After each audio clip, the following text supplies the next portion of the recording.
live at the top there. Yeah. Brilliant. So hopefully we get no tech issues tonight, but it would be very embarrassing. But normally that is the case. But Helen, thank you so much for joining us tonight. And if you've joined us on Facebook Live, I'm very, very excited to have Helen Ward, who's the Welsh international and Watford ladies captain, with us tonight to talk to us about life in COVID, situation, lockdown, and to talk a little bit about what family life's like being a mum at home as well. So we thought that was really important to give some context with regards to how professional athletes are dealing with it, but also how mums are dealing with it as well. So what better person to ask than Helen Ward? Helen, thank you very much for joining us. Thank you very much for having me. What have you been up to today? Today has been a kind of run-of-the-mill day. We all got up. I went out and did a food shop, which was probably the highlight of, going out and seeing other human beings. Although I do like it when I get home and I know I'm back at home and safe. And then I did a session this afternoon, a HIIT session at home, and just had dinner with the kids and came on here. So nothing too strenuous today. Oh, brilliant. So it's very different to what would you normally do on a Thursday if you were in full training mode, like this time of the year? Thursday, so I think what are we on the 7th of May? I think we'd be training tonight, ready for our final game of the season, which was due to be played this Sunday. So I'd be on my way to training right now. So train in the evenings 3 nights a week. So that would probably be my final session of the season, actually, which is quite strange to think about. I hadn't really thought about that until just now. I would have had a pretty chilled day. I would have taken my daughter to school. Me and Charlie would have hung around at home, got anything done that we needed to do at home, and then off to training tonight. Yeah, brilliant. So obviously quite a dramatic difference for you in terms of how the current COVID crisis has affected you. When we see you playing, it's very difficult to envisage you doing shopping, but it's an obvious thing, isn't it, that you've got athletes and they still have to live a life. But you must get that quite a bit being a professional athlete as well as a mum at home. It's difficult for people to separate that. Yeah, it's a balance. You think of professional athletes or even semi-professional athletes, and you think all they do is train and play, eat and sleep, really. But of course, there's a lot more to life than that, and I'm sure some of the athletes are finding it out at this point in time. That I don't like to pigeonhole, but some of the male footballers perhaps are spending time with their children that they wouldn't necessarily do very often themselves on a day-to-day basis. So there's a lot more things to life than just training and playing. And thankfully I've got a very supportive husband and extended family that usually help me out with that sort of thing. But it's just making sure you get everything done that needs to be done before you think about yourself and the training needs.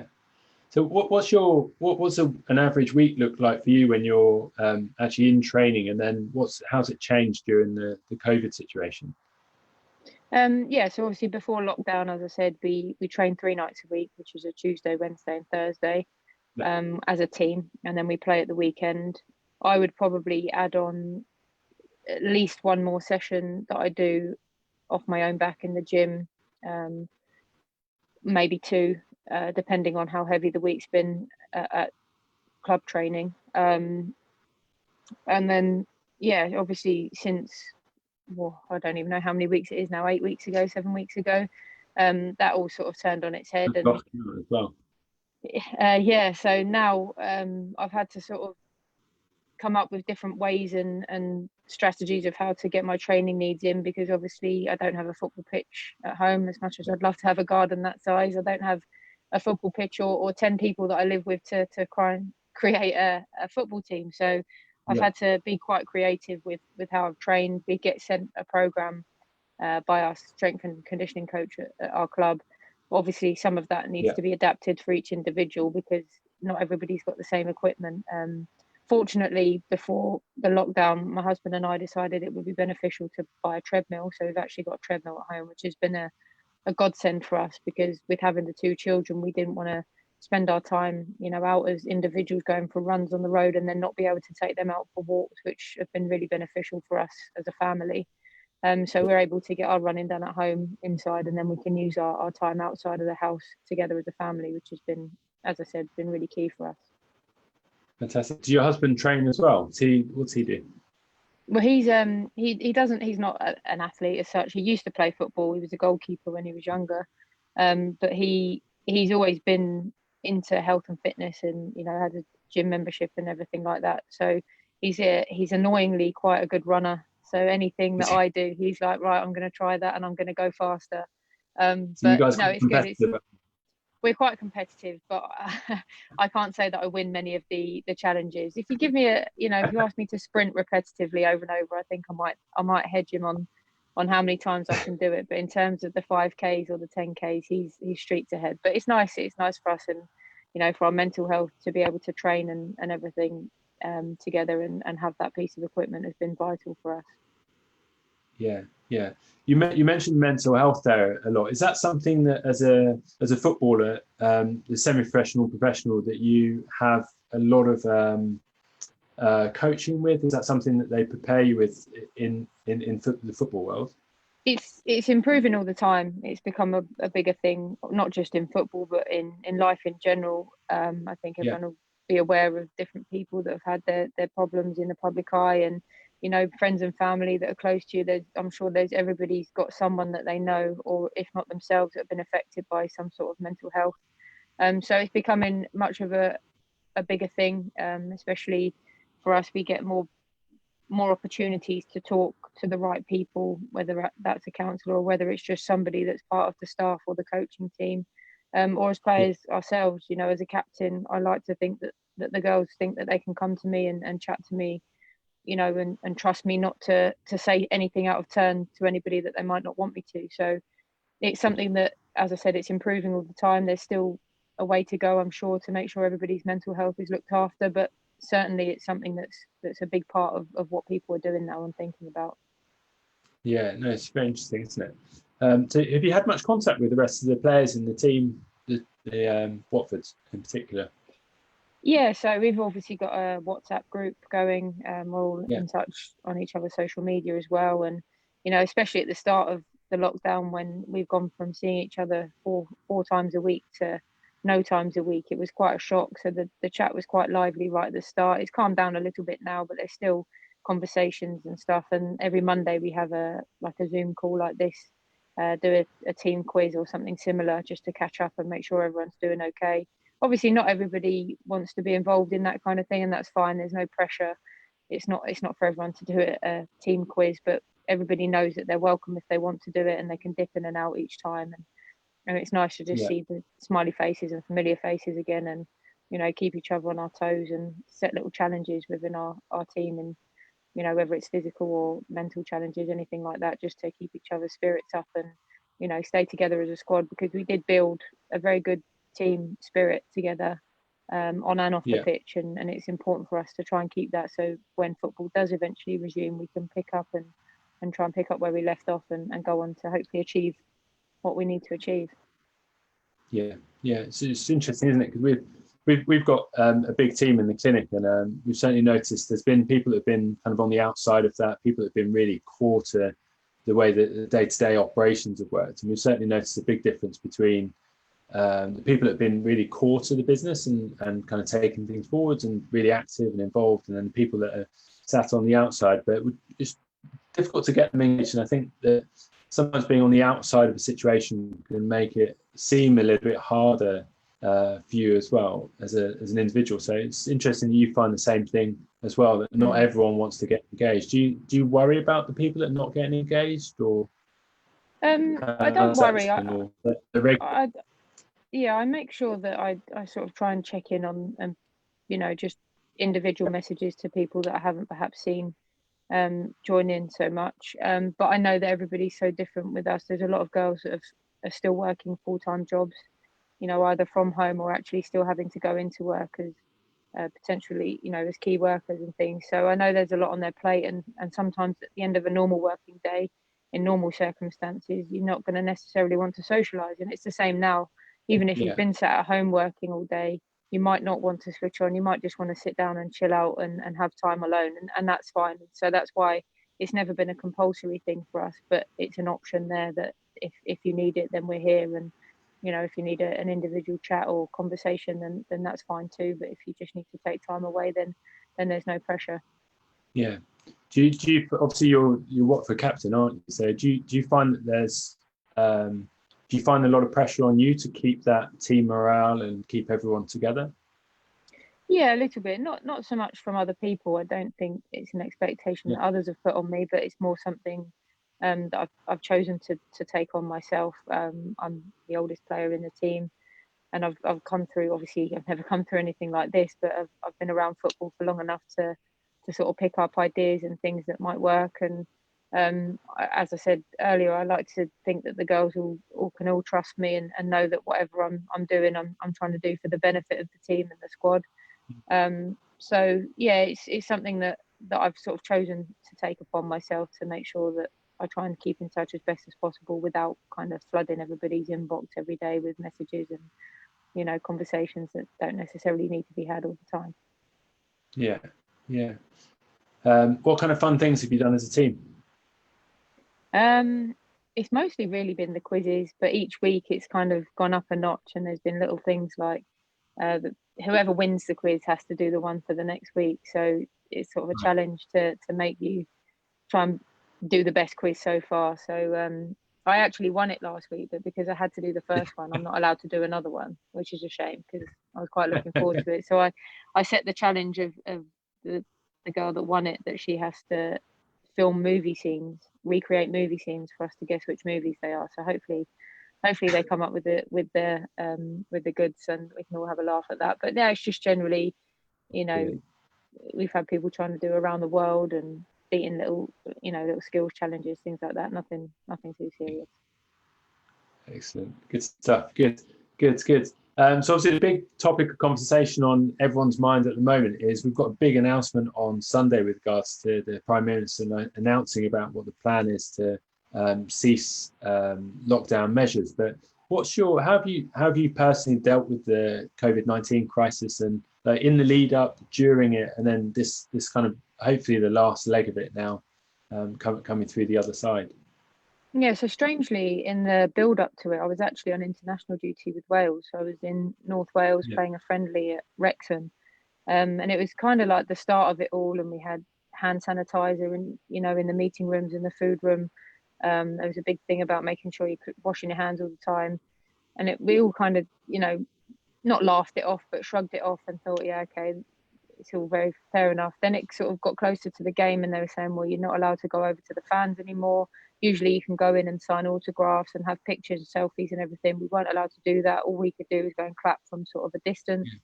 And it was all sort of a bit like, oh, this is all a bit much, why are we getting so carried away? And then you see on the TV what was happening in Italy at that point, and they announced their lockdown just before we finished our camp, and it suddenly became a bit more serious and a bit more real. And then by the time I got home, I think within a couple of days, our whole season training and everything had been put on hold. That we were due to have a game that weekend, and that was obviously in serious doubt, and eventually ended up not being played. And yeah, it just kind of grew from there. But thankfully, I'm personally quite a homely person anyway. I'm quite happy being at home. I've got my two children, my husband here, and we don't often socialize anyway because we're so busy with either work or football. So it's not like we're missing out on going to the pub or anything like that. We don't often do it anyway.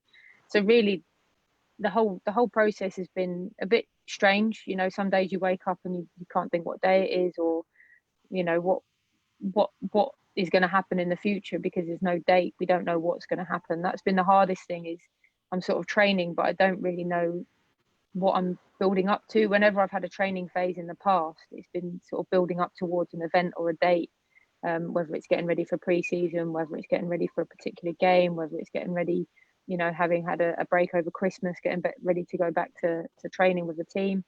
Whereas this time I'm sort of thinking, I don't know how high or low to set my levels because I've no idea how long I'm going to be doing it for. So that's been the biggest challenge for me. In terms of all the other stuff, as I said, we're quite fortunate. We've got a garden, and we've obviously had the lovely weather as well, which has really helped. We're just missing sort of close friends and families that we usually see. My kids are missing their grandparents a lot, and vice versa. So that's been quite difficult. Had a couple of birthdays in lockdown which were strange, but again, we probably wouldn't have done too much on them anyway, because it was only mine and my husband's. It wasn't any parties that my kids were missing out on or anything. So yeah, it's been a strange one, but we've tried to put a positive spin on it the whole time. We'd never had this time together as a family in a million years, unless it was forced upon us, which obviously it has been. So in that sense, we're really grateful for that. We've been doing so much more as a family, and spending time together that is really quite precious. And I was speaking to you beforehand, I'm not really looking forward to him having to go back to work, because it has been very nice having him at home. It's very, very nice to hear. I think that's probably been the biggest thing that I've noticed about the lockdown period is when you speak to people, obviously there was the initial fear and everything else going, and that uncertainty as well, which you described as well. It's real, a real ubiquitous thing. A lot of people have described the effect of that. Obviously, being a footballer or playing semi-professional football and having that routine, do you find that's helped you? Just having a mindset that you've got a very set plan of things to go, but obviously without the end goal, it's made it difficult, you said. But do you think that's possibly helped you with dealing with the situation? Yeah, definitely. I always feel better on the days where I train, which is sort of 5 or 6 days a week at the moment. I had a rest day yesterday, and I kind of felt a little bit lost. I didn't feel like I'd really done anything. Obviously I had done things with the kids and the family, but it's nice when I get up in the morning and I can do my session, and then I think, right, I've achieved something today, and I take it one day at a time, rather than I've stopped looking at that longer term goal. It's more of a case of, right, today you've done something that's made you better, tomorrow do the same kind of thing, and just literally, very cliche, but literally take it one day at a time and one session at a time, and that's been helpful for me. And whenever I train, whatever kind of exercise it is, whether it's really high intensity or something slightly easier, I always feel better for it. And I'm sure all you guys feel the same, that the positive endorphins and adrenaline that goes around your body, it can change your complete outlook on the day once you've trained. Yeah, massively. Do you think there's lessons that we can take out of COVID? That everyone seems really happy at the moment, and you seem pretty happy. Your husband's at home, your kids are happy, they've got mum and dad together, you're able to train, you've got your stuff around. You obviously don't know where you're going and where life's going to take us over the next few weeks or so, but do you think there's some lessons that we can learn from this situation that obviously was forced upon us? We didn't have a choice really, that we should maybe rethink how we live life outside of lockdown? Oh, for sure. We were having a conversation yesterday, my husband and I, and people seem to be appreciating the small things so much more now, whether it is going for a walk with your family, or sitting down and having an evening together where you can watch something rubbish on Netflix, or something you can just indulge in as a couple or a family. And those are the things that we always knew we liked doing, but we never really made the time to do it. I would say we didn't have the time, but really it's about making the time. And I think that's something that I'd like to carry on with, is getting out together as a family, and appreciating what we've got, and especially when we're able to go and see grandparents, appreciating that a lot more, because although that I've always been so grateful to what they've done for us, especially since having children, is appreciating them for the people they are, as well as what they do to help us. And I know that sounds awful, and I have always obviously appreciated them for the people they are, but even more so now, just having a chat with my mum, it means the world to me. And it's something that I think everybody could take a little step back and think, no, actually, look what we've got. We don't need to be in a rush to do something every day, every minute of every day. Yeah, exactly. There's a great book by, do you read much? I'd love to, but it's again something I haven't made the time for. Audiobooks? I'd be willing to give that a go, especially when I'm training. I like to listen to something. I actually hate reading. I love textbooks, and I love give me a textbook, I could read it from cover to cover, and literally I'd be the happiest man in the world. But you give me like anything that's not kind of like got information there that I would perceive as being useful, I find difficult. So I'm exactly the same, but I stumbled across audiobooks. Audiobooks are fantastic. If you ever get a chance to get an Audible account, There's a great Yeah. book by a chap called Eckhart Tolle called The Power of Now, Okay. which makes me think a lot about this situation now that we don't have time to look at the trees, and because we're so busy in life trying to get Yeah. somewhere, that you can sometimes miss this. And it's made me really think about the situation we're in now in Yeah. life.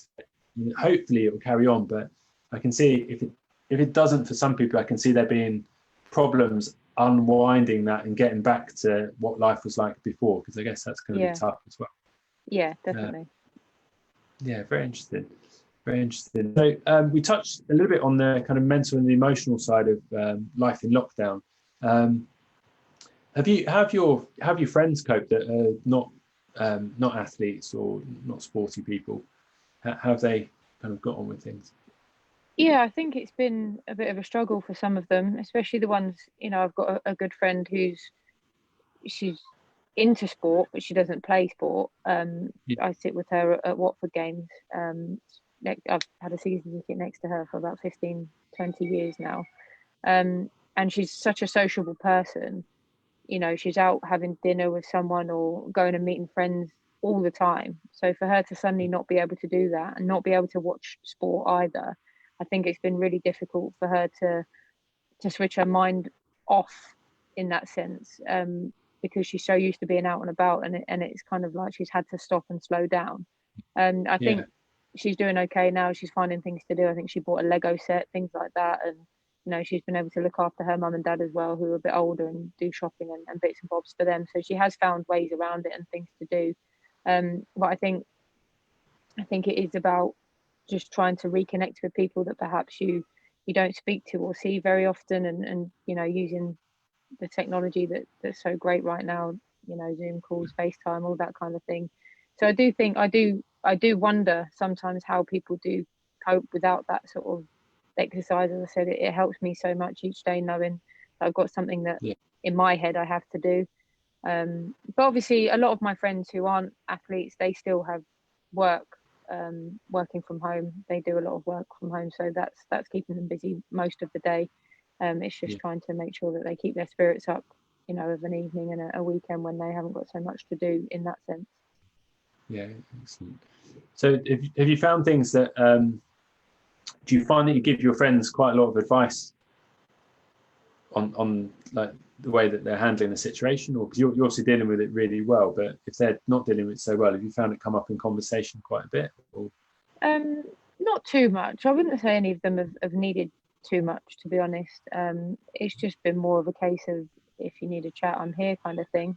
But yeah, they've obviously got other friends and families as well, so it hasn't been a case of them needing to lean on me or anything like that too often. But yeah, just trying to encourage people to take it a day at a time, and do as exactly. best you can. If you can tick something off your list on one day, great. If you don't manage to, then don't worry, you can do it tomorrow and get back on it. And just trying to maintain a positive outlook and appreciate what you do have rather than what you don't have.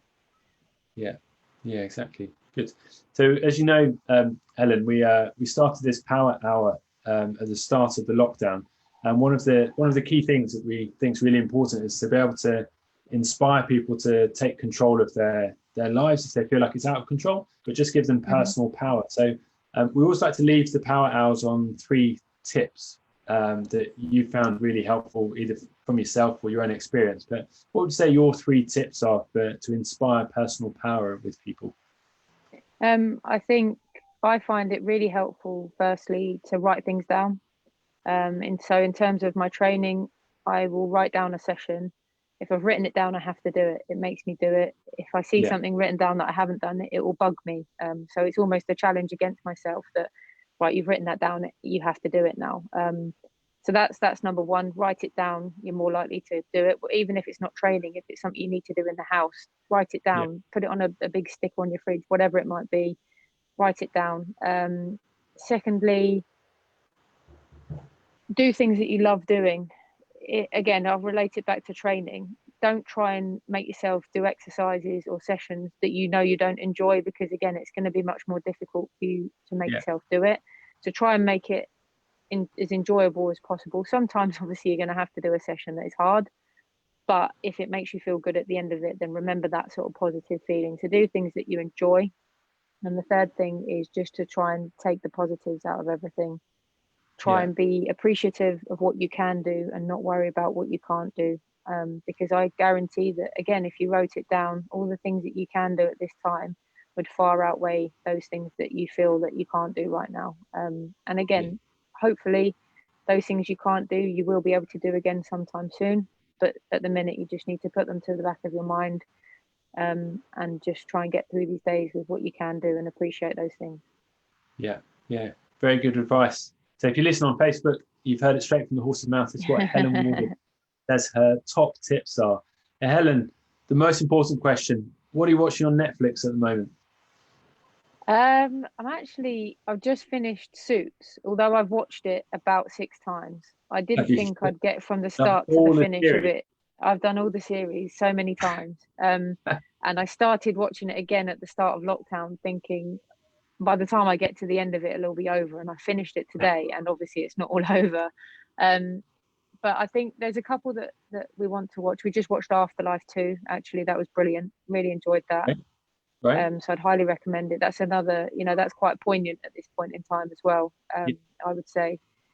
So yeah, Afterlife 2 is probably my number one recommendation at the moment, because Suits is a bit old now, and I think most people would have seen it. Yeah. If you're into your sporty films, I don't know what you guys watch at home, but The Last Dance, Michael Jordan. I started watching that. I haven't finished it yet. So yeah, I'll finish that one. Yeah. It's very, I personally find it very powerful, because I grew up in the 80s, so Michael Jordan was a massive feature in my life growing up as I used to play tennis, but it's quite an original story. And I'd like to watch Sunderland Till I Die too as well. I've watched the first series. I need to start on the second one. Yeah. Definitely, it's good. Excellent, brilliant. Well, listen, thank you so much for joining us, and hopefully you find something good to watch on Netflix tonight. Thank you very much. Thank you for having me. Yeah, thank you so much for your time as well. Cheers. Take care. Thank you. Bye. Speak to you soon. Bye-bye.